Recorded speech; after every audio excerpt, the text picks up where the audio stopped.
Willoughby was the kind of town where nothing ever happened until the day Lucy Harper disappeared. She was 12, full of energy, and never missed her afternoon walk home from school. But on one gray October afternoon, Lucy simply vanished. She'd waved goodbye to her friends, turned the corner toward her house, and after that, nothing. The police did everything they could. 9 units, helicopters, interviews with neighbors.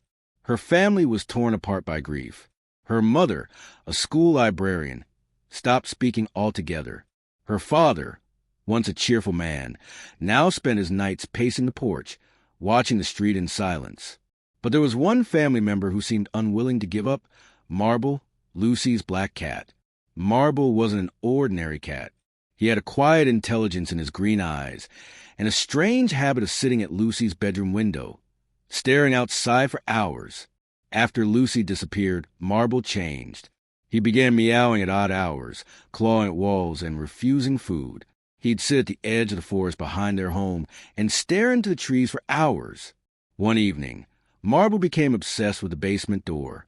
He scratched at it relentlessly, yowling until Lucy's father finally opened it. The basement hadn't been used in years, just a dusty storage space filled with boxes and cobwebs. Marble bolted down the steps, his tail twitching. Lucy's father followed, flashlight in hand. Marble led him to a dark corner. Sitting there, out of place and disturbingly clean, was one of Lucy's sneakers. Her father froze. The police had searched this basement, hadn't they? How could they have missed it? The shoe was too clean, too deliberate, almost like someone had placed it there recently. He reported the discovery immediately. Officers came again, took photographs, bagged the shoe, but couldn't make sense of it. No fingerprints. No other signs of Lucy. But Marble wasn't done.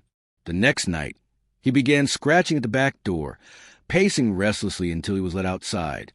Where was he going? And how did he know when Marble sprinted into the woods behind their home? Lucy's mother followed him out of desperation. She hadn't slept well in weeks, and now this cat, her daughter's closest companion, seemed to know something. It was crazy, but she was willing to believe anything if it gave her hope. Marble weaved through tall grass and fallen branches until he stopped near an old hollow tree. Inside, barely visible in the dying sunlight, was a pink hair clip, Lucy's. Her mother's hands shook as she pulled it out. This wasn't a coincidence. The next day, Marble repeated his strange journey, this time leading Lucy's brother Jamie to a broken-down fence behind the school playground. There, in the grass, was Lucy's bracelet, dusty but unmistakable. Over the next week, Marble led them to more objects. Lucy's lunchbox behind an abandoned gas station, a drawing she'd made tucked beneath a bench in the local park, even a sock, stained and half-buried. Near a drainage tunnel, Jamie started recording Marble's journeys. He noticed a pattern.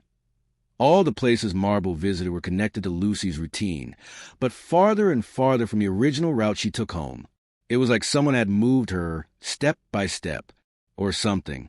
Jamie decided to follow Marble alone one night, determined to reach wherever the cat was being led.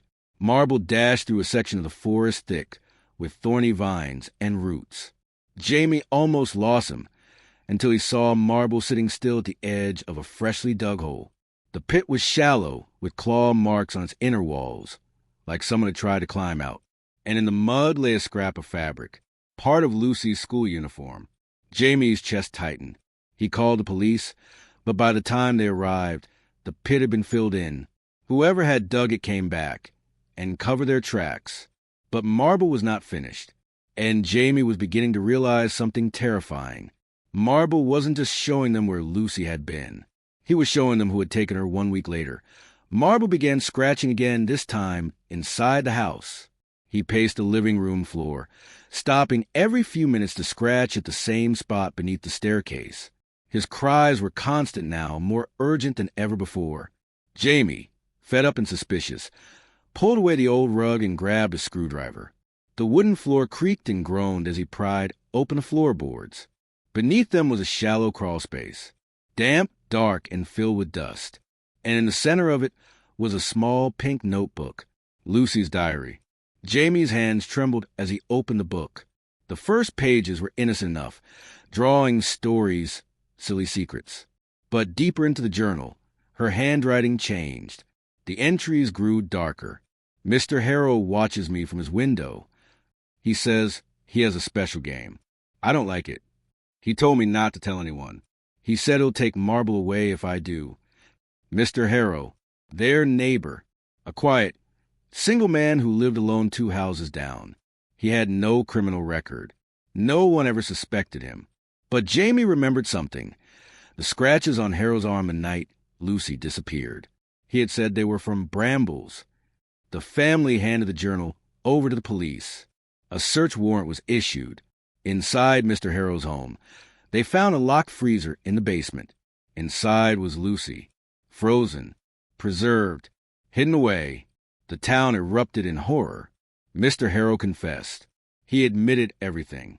He said Lucy had trusted him at first, that she was quiet, polite, but that she eventually tried to run.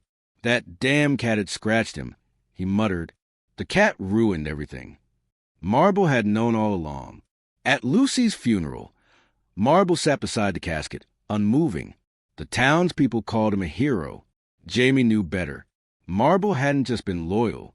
He had fought for Lucy. That night, Marble curled up on Lucy's bed. And by morning, he was gone, peacefully, finally, as if his mission on Earth was complete.